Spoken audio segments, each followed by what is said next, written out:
Welcome to Web Development Lesson 3.3. In this lesson, we're going to learn how to access and modify elements using JavaScript. Your knowledge of HTML and CSS is going to be necessary in order for us to modify the elements. So let's get to it. So as an example for us to explore, we're going to look to try to replicate a sort of photo gallery where when we click or move our mouse over a particular word, we're going to get the title of the picture and the picture, maybe change the background of this div. So before we actually get into any cool stuff, we have to create the situation where we can move our mouse over these elements. So we have to add an event listener. So we're going to do on mouse over, so that way we can move over the words mouse. We do something.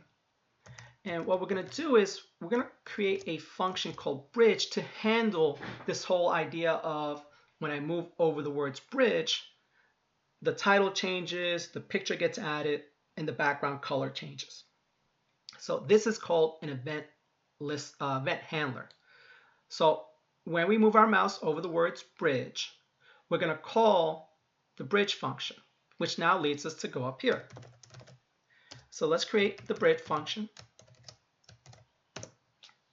And now we're ready to actually introduce the new concept for this video, which is how do we gain access to the elements on the page? So you'll notice that the elements, this little box here, has a div with an ID of box, an heading with an ID of title, and an image with an ID of landmark. Now you've seen this ID possibly in a previous video when you learned about CSS. CSS used the ID attribute in order to style specific elements on a page. Well, guess what? We can use that same ID attribute in JavaScript to gain access to specific elements. So this ID can be used by CSS, it can be used by JavaScript. Oh, and by the way, it's part of your HTML. So again, you can see how all these three technologies work together to create very dynamic web pages. So how do we gain access to this element now that has an ID? So there is an object called document in JavaScript. Document refers to the whole web page. Again, we're not going to get into the discussion of objects and variables yet, but if you're familiar with the idea of objects from other programming languages, you know that you can use a dot operator to gain access to various variables and functions from it. In this case, we're going to access the getElementById function. Now, I love this function. It's extremely self-explanatory. We're going to get an element by its ID. So when we look at the elements down here, let's say we want to gain access to the div. Well, the only thing we have to do here is put the word box. Why? Because that's the ID of the div. This will literally get us the div. Now to prove that to you, let's do an alert of what the getElementById is giving us. So when I put my mouse over the words bridge, you can see here that it returns an object that is an HTML div element.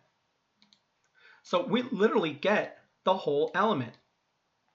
So let's move on down to the next element, which is title, which has an ID of title. So again, just to review, we're going to get the element by an ID. So we're going to get this element by its ID, which is title. So I want you to take a second and think about what's going to get returned when I move my mouse over bridge. Again, we're getting this element. So let's see. So we do get another object. It's an HTML heading element. So if you had guessed that it was going to return H2, it doesn't make a distinction between H2, H3, H6. It just realizes it's a heading element. Again, but we actually get the whole element. So this represents this element. All right, so let's move on down to the last element we have, which has an ID of landmark. And I'll give you a second again to kind of think about it. This element has an ID of landmark. So we're getting the element by its ID. Well, what is this element? Let's run it. Let's check it out. So we can see here, it is the HTML image element, which again, shouldn't surprise you because it has IMG. So this was really cool. We got a chance to see that the document get element by ID literally gets us the whole element. So we can actually modify it now. Again, using the alert with the document get element is not necessarily something useful, but what is useful is what we're going to do next. So you can see here that the box, we're going to play around with the first element, box, which is the div, has a background color of gray. Now just as review, this is how it happens in CSS. We got background dash color gray. So having this knowledge of how it's done with CSS, it's going to help us to do it with JavaScript.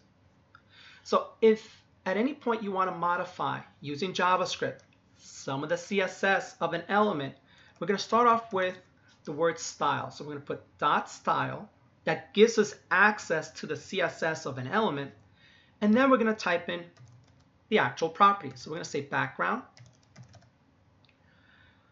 Well, I'm going to write the CSS version of it. We're going to write background dash color. That's the CSS. The problem is that in JavaScript, you can't write the dash. The dash means subtraction. So what JavaScript does to overcome the way CSS does it is that it takes away the dash and then it capitalizes the next word. So in JavaScript, it becomes background, capital C, color. And let's change this to blue. So let's run it, and before I run it, let's put a semicolon. Get used to that. You'll see more of that as we do more programming. That's how you terminate a statement in JavaScript, which you didn't have to do in Python. All right, so let me lead you through this before we actually do it. So when I move my mouse over the words bridge, JavaScript is going to call the function bridge. Goes up here. When it reads the function bridge, it's going to get the element by the ID or with an ID of box, which happens to be the div. It's going to change the CSS, the background color of it, to blue. So let's see. And there you go. So again, a very long way of explaining it, but I want you to see that flow, that it goes from an event listener to event handler to grabbing the element and then modifying the appropriate property with a value. So let's try that now with the heading element. So we're going to do the same thing here. We're going to do document.get element by ID. We're going to grab the title, the element with an ID of title, which happens to be the H2. And now what we want to do is we want to change the words that are inside the HTML element to something else. In this case, we're going to change it to Brooklyn Bridge because that's actually what they're clicking on. So we're going to use the property called inner HTML. Now this is a very powerful property in that it literally can change the HTML that's inside of the element. That's what inner HTML does. You'll notice that the HTML is capitalized. Please don't forget the capitalization. This is very important. You saw the C here has to be capitalized. Well, here the HTML has to be capitalized. Oh, I almost forgot to mention, in get element by ID, the E, the B, and the I are capitalized. Again, you'll be using these functions and properties frequently, so eventually you'll internalize it. You won't actually actively think, oh, I got to capitalize these letters. You're just going to end up doing it. So let's change the inner HTML of the element with an ID of title to Brooklyn Bridge. And let's see that work. So we're going to go here. I'm going to go a little faster. So event listener calls the event handler. The event handler then gains access to the elements, changes the background color to blue, gains access to this element, and changes the inner HTML to Brooklyn Bridge. And there you go. Again, I'm going to show it to you on this page. It might look a little nicer. So there, the background color turned to blue, the title turned to Brooklyn Bridge. Last thing left for us to do is to now modify the picture. So we're going to go back to our document, dot get element by ID with a capital E, capital B, capital I. This is a function. So we need to provide it the ID of the element we want to grab. So we want to grab this image because we want to program it. It has an ID of landmark. So that's what we're going to put here. Landmark. Now when we look at this image, we'll notice that no image popped up. That's because there is no image in the source attribute. Again, the source attribute is the one that's responsible for displaying an image with an image element. Having this knowledge is essential to being able to modify it. So guess what? We know that the source, this src attribute, is the one that's responsible for the image. So I can do this up here. Remember, this literally gets me the image object. So if I want to modify an attribute of it, I could simply put dot in the attribute. And for this case, let's do, I think it's bridge.jpg. Excuse me. Sorry about that. And you can see here that, we do have those pictures, bridge, park, and square. So let's see this in motion. We're actually going to take a look at it on the bigger version of this. So when I move my mouse over the words bridge, we call the bridge function, which changed the background color of the div to blue. It changed the inner HTML of the H2 to Brooklyn Bridge, and it changed the source of the image to the actual picture. Again, this was all done with JavaScript. Now, to kind of get the full effect of like an image gallery, let's do the same thing for the other ones. So if you'll allow me, I'm going to just quickly just copy and paste a couple of these. I'll modify this to park, modify this to square. Let's change the colors around. So we'll say green here. We'll do central park. The image for this one was park. Let's change this one to red. We'll do Times Square. And I believe this was square. So we've created all the functions. Notice the only thing really modified was just the values for each of these elements. There is a more elegant way of doing this, but that's for a future video, where we could kind of consolidate all the functions into one function.